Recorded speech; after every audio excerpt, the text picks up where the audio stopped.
चलो बच्चों, तो आज हम लोग स्टैटिस्टिक में चैप्टर नंबर 6 शुरू करते हैं, जिसका नाम है permutation, combination and binomial expansion. आपके स्टैटिस्टिक का बिल्कुल एक नया टॉपिक, बराबर ना। तो आज इनके बारे में समझना शुरू करें। सबसे पहले हम शुरुआत करते हैं परम्यूटेशन और कॉम्बिनेशन से, कि इसका मीनिंग क्या है, ये क्यों यूज़ होता है, उसके बारे में देखें। आपको पता है, हम लोग स्टैटिस्टिक जो पहले चैप्टर से पढ़ते आ रहे हैं ना, तो पहले चैप्टर में ही हमने पढ़ा था कि स्टैटिस्टिक का यूज़ क्यों होता है। तो जनरली तो डेटा कैलकुलेशन के लिए, जो भी इंफॉर्मेशन हो उसकी कैलकुलेशन करने के लिए हम लोग स्टैटिस्टिक को हमेशा 3 स्टेप में डिवाइड करते हैं। सबसे पहले डेटा कलेक्ट करना, फिर उसको क्लासिफिकेशन करना और फिर उसका एनालाइज करना। हमने 1 to 5 चैप्टर्स में यही चीज़ें देखी हैं, है कि नहीं। अब 6 चैप्टर भी समझो कि जब डेटा को क्लासिफिकेशन किया जाता है ना, मतलब जब डेटा के ऊपर वर्क किया जाता है ना, तब ऐसी बहुत सारी सिचुएशंस आती हैं कि जिनके ऊपर कैलकुलेशन करना कंपलसरी हो जाता है। कि कितनी सारी सिचुएशन डायरेक्टली ओरली यूज मतलब सॉल्व नहीं होती, उसके ऊपर कैलकुलेशन करना पड़ता है। और वही कैलकुलेशन की कुछ स्पेशल डेफिनेशंस हैं, वो ये परम्यूटेशन और कॉम्बिनेशन। एक एग्जांपल से समझते हैं कि परम्यूटेशन और कॉम्बिनेशन कहाँ पर और कैसे यूज होता है। ठीक है, कि सपोज कोई 2 पर्सन है, ठीक है, कोई 2 पर्सन है जिनका नाम हम लोग रखें ए और बी। 2 पर्सन है भाई, आपके क्लास में जो है वो एक बेंच रखी हुई है। आपका स्कूल जैसे होता है कि भाई वहाँ पर एक बेंच है, उस बेंच पर इन 2 लोगों को बिठाना है। 2 लोगों को बिठाना है, तो कैसे बिठा सकते हैं हम लोग? तो बिठा सकते हैं ना कि भाई अगर जो बेंच है, तो उस बेंच पे या तो ए इस साइड बैठेगा तो बी यहाँ पर, या तो बी यहाँ पर बैठेगा तो ए यहाँ पर बैठेगा। ऐसे पॉसिबल है ना, बरोबर के नहीं। अब समझो थोड़ी बड़ी बेंच है और इन 2 लोगों की जगह, अब 2 लोगों की जगह जो है वो 3 लोग हैं, ए बी सी 3 लोग हैं, और इन 3 लोगों को एक बेंच पे बिठाना है, बराबर। थोड़ी बड़ी बेंच है और 3 लोगों को बिठाना है वहाँ पर। तो 3 लोगों को कैसे बिठा सकते हैं? तो इन 3 लोगों को हम लोग कैसे भी अरेंज कर सकते हैं ना, कि समझो फर्स्ट सेकंड और थर्ड प्लेस है, बेंच जैसे होती है। तो यहाँ तो ए कॉर्नर पे बैठेगा, बी बीच में बैठेगा, सी दूसरे कॉर्नर पे बैठेगा। स्कूल में बेंच में आप लोग बैठते ही होगे, ये ध्यान होगा, बराबर। या तो फिर हो सकता है बी यहाँ बैठे कॉर्नर पे, बराबर ना, सी यहाँ पर और ए बीच में बैठे। पॉसिबल है कि नहीं, बराबर। या तो फिर अगर जो है वो ये बी इस साइड बैठे और सी यहाँ पर बैठे, पॉसिबल है कि नहीं। या फिर ए जो है वो इस साइड बैठे, सी बीच में बैठे, कंडीशन पॉसिबल है ना। ये 3 लोग हैं, तीनों को कहीं पर भी बैठा सकते हैं ना, बराबर ना। ए यहाँ पे भी बैठ सकता है, यहाँ पे भी बैठ सकता है, यहाँ पर भी, बी यहाँ पर, यहाँ पर, यहाँ पर बैठ सकता है कि नहीं। मतलब इनमें अगर अरेंजमेंट करना हो ना, तो 3 और 3 9 टाइम्स अरेंजमेंट हो जाएगा इसका, है कि नहीं, है कि नहीं। अब इसमें ये समझो 3 की जगह और थोड़ी बड़ी बेंच है और 3 की जगह 4 लोग हैं। अब इनका अरेंजमेंट करना है। अब कितने पॉसिबल वेज हो सकते हैं? अब अरेंजमेंट में कितने पॉसिबल वेज हो सकते हैं? अब और ज़्यादा हो सकते हैं कि नहीं, बराबर ना। ये ए कोई भी प्लेस पे बैठ सकता है, बी कहीं पर भी बैठ सकता है, सी भी पहले सी बैठ सकता है, या सी आखिरी में बैठ सकता है, बीच में बैठ सकता है कि नहीं। या तो डी भी पहले यहाँ बैठ सकता है, वहाँ बैठ सकता है। 4 लोगों को अरेंजमेंट करना हो तो उसके तो बहुत सारे पॉसिबिलिटीज़ आ सकती हैं, समझ आ रही है।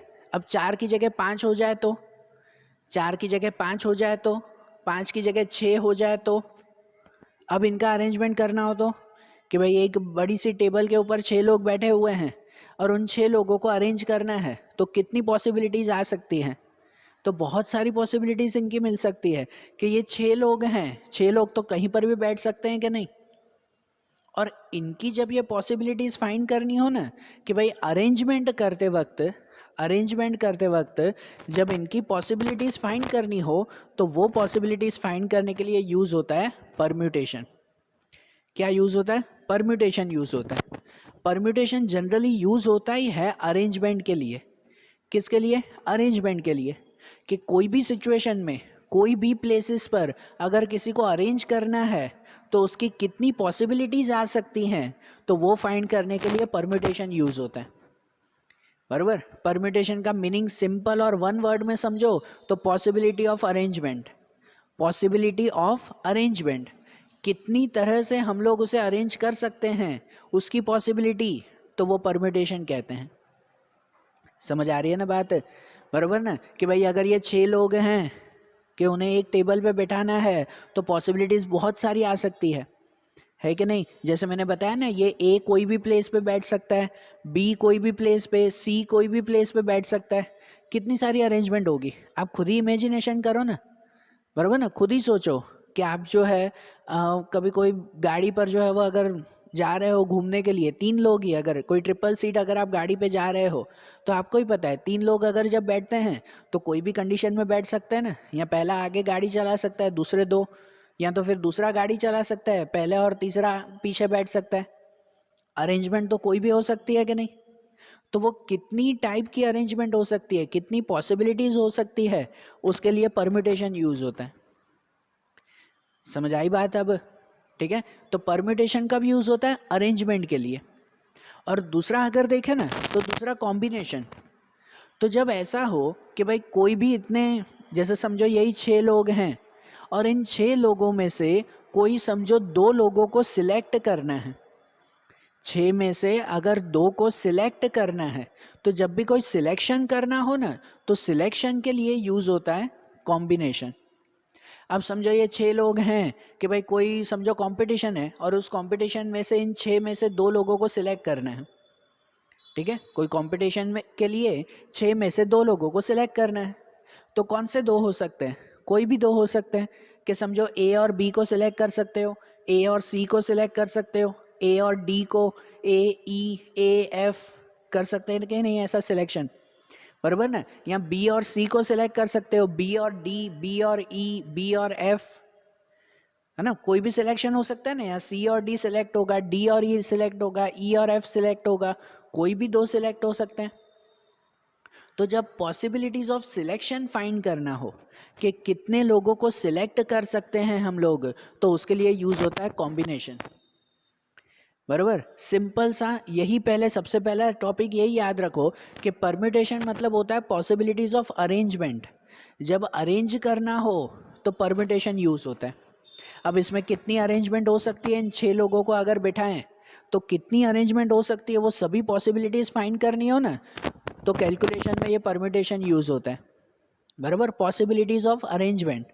और उनमें से अगर सिलेक्ट करना हो कि समझो इस 6 में से 2 को सिलेक्ट करना है या 3 को सिलेक्ट करना है। अगर 3 को सिलेक्ट करना है तो कोई भी 3 हो सकते हैं, ए बी सी हो सकता है, ए बी डी हो सकता है, ए सी ई हो सकता है, ए डी एफ हो सकता है, कोई भी हो सकता है ना 3। तो कितने पॉसिबिलिटीज हो सकती है सिलेक्शन की, तो उसके लिए यूज होता है कॉम्बिनेशन। बराबर, पॉसिबिलिटीज ऑफ सिलेक्शन। इतना क्लियर हुआ ना? तो अब सबसे पहले जो है वो हम लोग परम्यूटेशन के बारे में समझे। ठीक है, पहला टॉपिक परम्यूटेशन मतलब अरेंजमेंट के बारे में। जब अरेंजमेंट करना हो तो समझो ये 6 लोग हैं, अब इनकी अरेंजमेंट करनी है। तो अगर इनकी अरेंजमेंट करनी है ना, तो अरेंजमेंट के लिए परम्यूटेशन की एक फार्मूला आती है। जो फार्मूला कहते हैं, फार्मूला को सिंबॉलिक फॉर्म में लिखते हैं एन पी आर। ऐसे लिखा जाता है, क्या लिखा जाता है? N P R. बराबर, अब यहाँ पे समझो एन पी आर का मतलब क्या, कि एन पी आर में एन मतलब कहलाता है टोटल नंबर्स। टोटल नंबर्स, ये एन कि भाई समझो कितने लोग हैं वो टोटल। ये पी का मतलब वही होता है परम्यूटेशन। पी मतलब परम्यूटेशन, कि भाई हम लोग अरेंजमेंट के लिए यूज कर रहे हैं वो परम्यूटेशन। और आर, आर मतलब कहलाता है number of places. Number of places कि उसे आर कहते हैं। समझ आ रही है बात? तो मतलब समझो कि यहाँ पर 6 लोग हैं और 6 लोगों को कितनी प्लेस पर बिठाना है, कितनी प्लेस पर बिठाना है, तो प्लेसेस भी 6 हैं। भाई एक बड़ी सी टेबल है जिसके ऊपर 6 लोग बैठ सकते हैं, बराबर। तो नंबर ऑफ प्लेस वो भी 6 है, और टोटल नंबर्स कितने लोग बैठेंगे वो भी 6 है, बराबर ना? यहाँ पर नंबर ऑफ प्लेस ये चेंज हो सकते हैं, जो हम लोग आगे देखते जाएंगे। समझ आ रही है बात? कि n मतलब कहलाता है टोटल नंबर कितने हैं वो, और r मतलब नंबर ऑफ प्लेसेस कि भाई उनमें कितनी जगह पर बिठाना है वो। ठीक है, और NPR जब ये हो तो NPR की फॉर्मूला आती है, जब भी ऐसा अरेंजमेंट फाइंड करना हो तो उसके लिए फॉर्मूला आती है n factorial upon n minus R factorial, n factorial upon n minus R factorial. तो अब ये फैक्टोरियल क्या, ये क्या नई चीज़ है, तो अब पहले उसके बारे में समझें कि मैथमेटिक्स में फैक्टोरियल का मतलब क्या होता है। कि जैसे यहाँ पर ये कहते हैं ना, ये जैसे लिखा हुआ है n फैक्टोरियल, ठीक है, ये वो एक्सक्लेमेटरी मार्क जैसा साइन आता है, एक्सक्लेमेटरी मार्क, ये n फैक्टोरियल। तो फैक्टोरियल मतलब ये कहलाता है कि कोई भी नंबर का फैक्टोरियल फाइंड करना हो ना, मतलब उसको डिसेंडिंग ऑर्डर में 1 तक मल्टीप्लाई करना। कोई भी नंबर का फैक्टोरियल मीन्स डिसेंडिंग ऑर्डर में 1 तक मल्टीप्लाई करना। कि जैसे देखो कि अगर आपको ऐसे पूछे कि भाई 4 फैक्टोरियल करना है, 4 फैक्टोरियल, n मतलब तो कोई भी नंबर हो सकता है ना, समझो वहाँ पे 4 है कि 4 फैक्टोरियल, तो 4 फैक्टोरियल का मतलब होता है कि 4 को डिसेंडिंग ऑर्डर में 1 तक मल्टीप्लाई करना। इसका मतलब ये कि 4 3 2 1 ये कहलाता है 4 फैक्टोरियल, बराबर। 4 फैक्टोरियल मतलब 4 से शुरू करके डिसेंडिंग ऑर्डर में 1 तक मल्टीप्लाई। समझ आई बात है कि जैसे 4 3 2 1 इन सब का मल्टीप्लाई, भाई 4 3 ज़ा 12, 12 2 ज़ा 24, 24 1 ज़ा 24, मतलब 4 फैक्टोरियल का आंसर मिलता है 24, बराबर।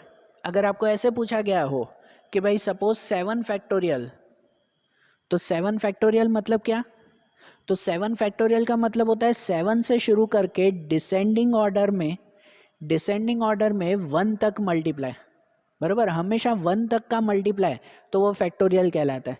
तो 7 फैक्टोरियल का मतलब होता है 7 से शुरू करो, 7 6 5 4 3 2 1, इन सब का आंसर, इन सब का मल्टीप्लाई, मतलब कहो वो 7 फैक्टोरियल कहलाया। समझ आ रही है बात, क्लियर हो रहा है, ठीक है ना। तो फैक्टोरियल मीन्स क्या वो पता चला ना। कोई भी नंबर का फैक्टोरियल पूछे ना, अगर आपको 12 फैक्टोरियल भी पूछे कि भाई 12 फैक्टोरियल, तो इसका मतलब 12 को 1 तक मल्टीप्लाई, 12 11 10 9 8 7 6 5 4 3 2 1, बराबर। तो 12 को 1 तक का मल्टीप्लाई, मतलब कहो वो 12 फैक्टोरियल हुआ। क्लियर हुआ ये, बराबर।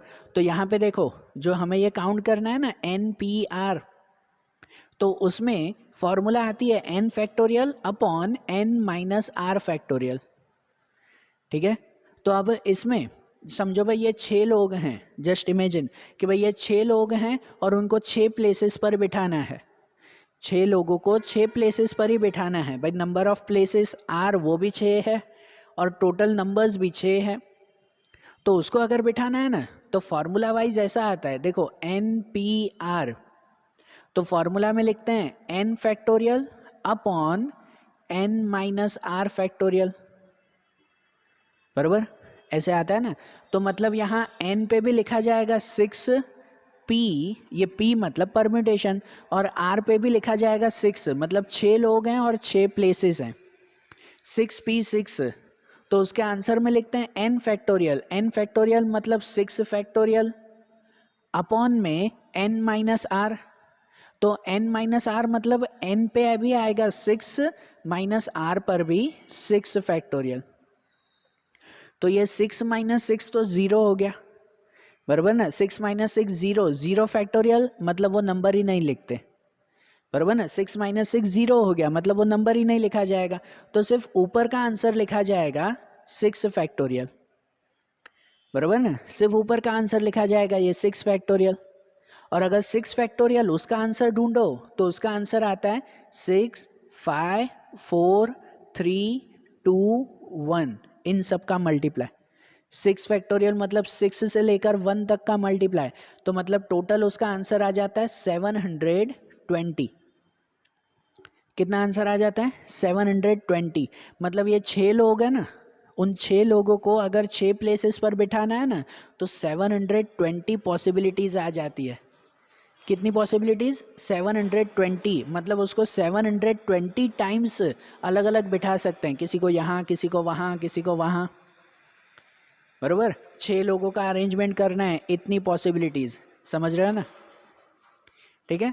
अब समझो कितनी बार ऐसा होता है कि भाई नंबर ऑफ प्लेसेस चेंज होते हैं।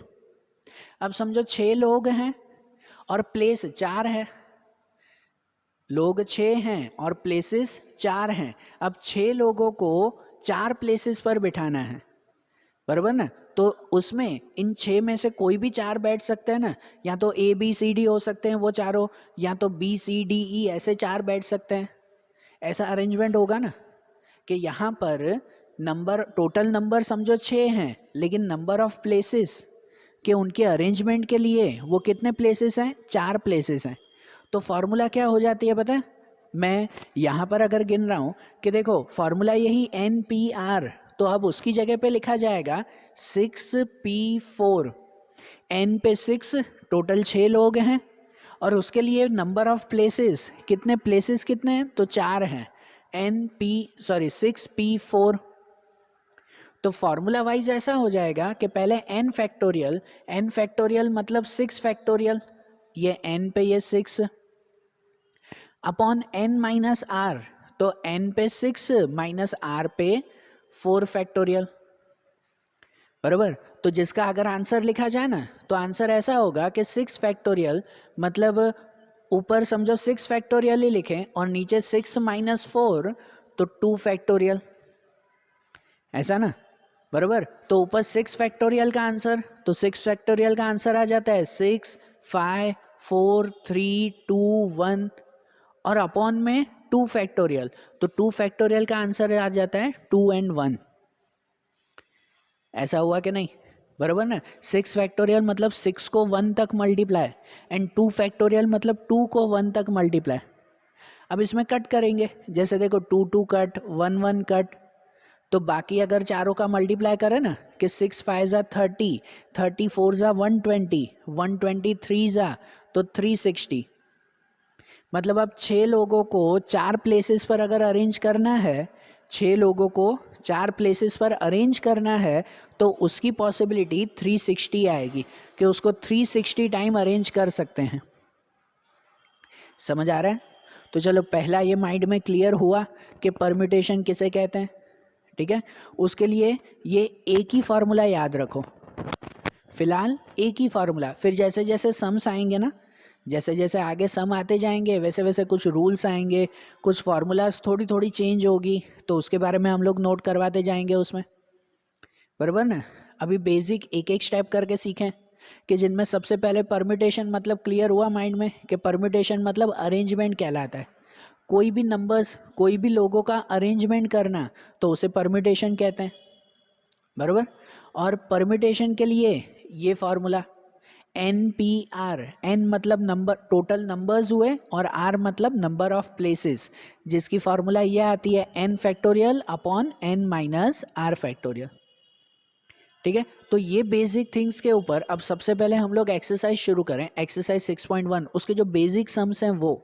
फिर जैसे जैसे इसमें थोड़े थोड़े चेंजेस आते जाएंगे तो मैं नोट भी करवाता जाऊंगा, और उसमें फिर वो चेंजेस भी देखते जाएंगे हम लोग, बराबर। तो अब आपकी टेक्स्ट बुक साथ में रखो कि जिसमें एक्सरसाइज 6.1 शुरू करें फिर।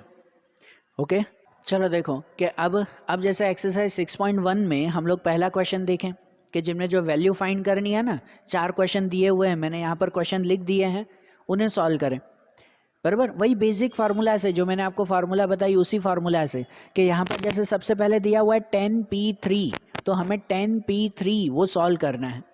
तो 10P3 फार्मूला वही आती है ना, P की फार्मूला, परम्यूटेशन की फार्मूला के NPR, फार्मूला आती है N factorial upon N minus R factorial, बराबर। कि उसमें ये N फैक्टोरियल, तो N पे क्या लिखा जाएगा? 10, 10 लिखा जाएगा ना, कि N पे 10, P और R पे लिखा जाएगा 3, बराबर। 10P3, तो उसका आंसर आएगा N फैक्टोरियल पे होगा 10 फैक्टोरियल, और अपॉन में N माइनस R, तो N पे लिखेंगे 10 माइनस R, तो R पे 3 फैक्टोरियल, बराबर। तो उसमें ऊपर तो 10 फैक्टोरियल आ जाएगा, और अपॉन में 10 माइनस 3 7 फैक्टोरियल। तो अब यहाँ जो 10 फैक्टोरियल लिखा है, तो 10 फैक्टोरियल का मतलब क्या, 10 9 8 7 6 5 4 3 2 1 पूरा मल्टीप्लाई करना, और 7 फैक्टोरियल का मतलब भी 7 6 5 4 3 2 1 पूरा मल्टीप्लाई करना, ऐसा ना। तो इसे एक थोड़ा सा लॉजिकली और थोड़ा शॉर्ट में कर सकते हैं कि देखो कि जैसे कि अगर 10 का फैक्टोरियल करना ही है हमें, मतलब 10 9 8 7 लिखना ही है, 10 9 8 7, तो 7 पे रुक सकते हैं कि यहाँ पर 7 फैक्टोरियल ही लिखें, क्योंकि नीचे भी ये 7 फैक्टोरियल दिया हुआ है, ऐसा लिख सकते हैं। तो ये 7 फैक्टोरियल और 7 फैक्टोरियल कट हो जाएगा। सीधा सा लॉजिक है कि नहीं, कि यहाँ पर इसको पूरा 1 तक लिखने की ज़रूर नहीं है। यहाँ पर 10 से शुरू किया, 10 9 8 और ये 7 फैक्टोरियल, यहाँ पे भी 7 फैक्टोरियल का मतलब होता है 7 6 5 4 3 2 1 पूरा मल्टीप्लाई, और यहाँ पर भी ये 7 फैक्टोरियल, इसका मतलब होता है 7 6 5 4 3 2 1 पूरा मल्टीप्लाई। तो इसको वो पूरा मल्टीप्लाई ना करें और सिर्फ 7 फैक्टोरियल ही लिख दें तो भी चलेगा ना, बराबर ना, सीधे से लॉजिक में लिख सकते हैं ना, और 7 7 कट कर सकते हैं उसे, नहीं तो चाहिए तो आप पूरा भी लिख सकते हो, 7 6 5 4 3 2 1, इसमें भी 7 6 5 4 3 2 1, और सब कट तो होगा ही फिर, ठीक है। तो इससे अच्छा 7 फैक्टोरियल ही डायरेक्टली लिख सकते हैं, और उसमें उसमें फिर इनका मल्टीप्लाई, ऊपर तीनों का मल्टीप्लाई, कि जैसे कि 10 9 ज़ा 90 और 90 मल्टीप्लाई 8 तो 720, बराबर। तो ये 10p3 उसका आंसर क्या मिला, 720, बराबर ना। ऐसे ही सेकंड कि जिसमें दिया हुआ है 50p2, 50p2, तो फॉर्मूला इसमें भी वही लगेगी npr की, कि n factorial upon n minus R factorial, बराबर, कि जहाँ पर n पे लिखा जाएगा 50p और r पर 2, 50p2, तो इसका मतलब उसमें n फैक्टोरियल मतलब 50 फैक्टोरियल, और अपॉन में n माइनस आर, तो n पे 50 माइनस r पे 2, 2 फैक्टोरियल, बराबर। तो यहाँ पे हो जाएगा कि ये 50 फैक्टोरियल और अपॉन में 50 माइनस 2 48 फैक्टोरियल। तो अब आप सोचो कि यहाँ 50 फैक्टोरियल है, तो 50 49 48 47 46 45 44 ऐसे करते करते 1 तक लिखना है। 50 फैक्टोरियल का मतलब यही होता है कि उसको 1 तक लिखना है हमें, तो क्या 1 तक लिखोगे यहाँ 1 तक, नहीं ना, उसमें नीचे नंबर 48 दिया हुआ है, तो उसको हम लोग शॉर्ट में ऐसे लिख सकते हैं ना कि 50 फैक्टोरियल लिखना है तो 50 49 एंड 48 फैक्टोरियल, यहाँ रुक जाएं क्योंकि अपॉन में भी 48 फैक्टोरियल है, तो ये 48 फैक्टोरियल दोनों कट हो जाएंगे ना, बराबर ना। उसको 48 से लेकर 1 तक पूरा लिखने की ज़रूरत थोड़ी है, हो जाएगा ना ऐसे शॉर्ट में। और यहाँ पे 50 मल्टीप्लाई 49, तो 50 मल्टीप्लाई 49 करो तो वो आंसर कितना आ जाता है, 2450। 50 मल्टीप्लाई 49 तो 2450, ये आंसर आ जाएगा, बराबर। क्लियर हुआ माइंड। अब ऐसे ही देखो यहाँ 8p7, तो 8p7 में भी फॉर्मूला वही npr, वही n factorial n minus R factorial, तो यहाँ पे n की जगह पे लिखा जाएगा 8p और r पे 7, 8p7 इक्वल टू ये n फैक्टोरियल मतलब 8 factorial upon n minus R, तो n माइनस आर मतलब 8 माइनस 7, r पे 7 फैक्टोरियल, बराबर। तो जहाँ पे ये ऊपर होगा 8 फैक्टोरियल और अपॉन में 8 माइनस 7 1 फैक्टोरियल। अब 1 फैक्टोरियल या 0 फैक्टोरियल की कोई वैल्यू नहीं होती, बराबर ना, 1 या 0 फैक्टोरियल हो, अब 1 फैक्टोरियल मतलब 1 को 1 तक मल्टीप्लाई 1 ही रहेगा ना, बराबर ना। 1 फैक्टोरियल या 0 फैक्टोरियल उसकी कोई वैल्यू नहीं लिखते, मतलब बचेगा सिर्फ ये 8 फैक्टोरियल।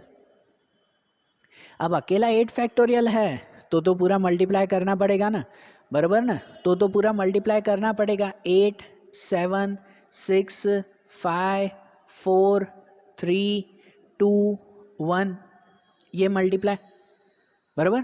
और इन सब का मल्टीप्लाई करो ना तो वो आंसर आ जाता है 40,320, बराबर 40,320 ये हमारा आंसर कहलाया 8 फैक्टोरियल का। बराबर। देखो एक बात कहूँ, नॉर्मली याद रखो, आप लोगों को पता है पहले आपके मैथ्स में चैप्टर आते थे, पता है स्क्वायर रूट वाले याद आते हैं? तो उसमें आपको जो है वो टीचर्स कहते थे 1 to 20 तक के स्क्वायर पक्के याद करो, कहते थे ना ऐसा। बराबर कि 1 का स्क्वायर, 2 का स्क्वायर, 3 का स्क्वायर, ऐसे 11 का स्क्वायर, 12 का स्क्वायर, 13 का स्क्वायर, 169, तो ऐसे एग्जैक्टली याद करवाते थे ना 1 to 20 तक। अब यहाँ मैं आपको एक बात बोलूँ ना, तो ये हमारा जो परम्यूटेशन एंड कॉम्बिनेशन का चैप्टर है उसमें ये जो फैक्टोरियल याद करते हैं ना, फैक्टोरियल, तो उसमें है ना 1 to 10 तक के फैक्टोरियल याद कर लिया करो। 1 to 10 तक के फैक्टोरियल चैप्टर में बहुत काम आएंगे, इजीली होगा। कि जैसे देखो यहाँ पर 8 फैक्टोरियल, तो 8 फैक्टोरियल तो माइंड में सटाक करके आना चाहिए कि हाँ 40,320 ये 8 फैक्टोरियल, कि भाई 8 फैक्टोरियल मतलब 87654321, तो वो आ जाना चाहिए। बराबर। 4 फैक्टोरियल, तो अगर 4 फैक्टोरियल पूछे मतलब 24, तो वो माइंड में आ जाना चाहिए। अगर ऐसा होगा ना तो कैलकुलेशन जल्दी होगी फिर। बराबर। 1 to 10 तक के, मैं 20 तक के भी नहीं बोल रहा हूँ, लेकिन फैक्टोरियल में, ये फैक्टोरियल में 1 to 10 तक के फैक्टोरियल्स याद कर लो, तो आपको कैलकुलेशन करने में ईजी रहेगी। वैसे कैलकुलेटर तो है आपके पास, अब कैलकुलेटर में तो फटाफट कर लेते हो, लेकिन अगर याद रहेगा ना तो माइंड भी शार्प होगा और कैलकुलेशन भी जल्दी होगी, कैलकुलेटर से जल्दी आप करोगे, है कि नहीं? ध्यान देना 1 to 10 तक के याद करके रखो, इजी रहेगा आगे के समय। अभी तो शुरुआत है चैप्टर की, बहुत बड़ा चैप्टर है, तो आगे बहुत काम आएगा ये। ओके, चलो देखो फोर्थ वाला देखें, कि फोर्थ वाले में दिया हुआ है 9p9, 9p9। अब उसमें फॉर्मूला वही npr के n factorial n minus R factorial, कि जहाँ पर n की जगह पर 9, p और r की जगह पर भी 9 लिखना है। बराबर।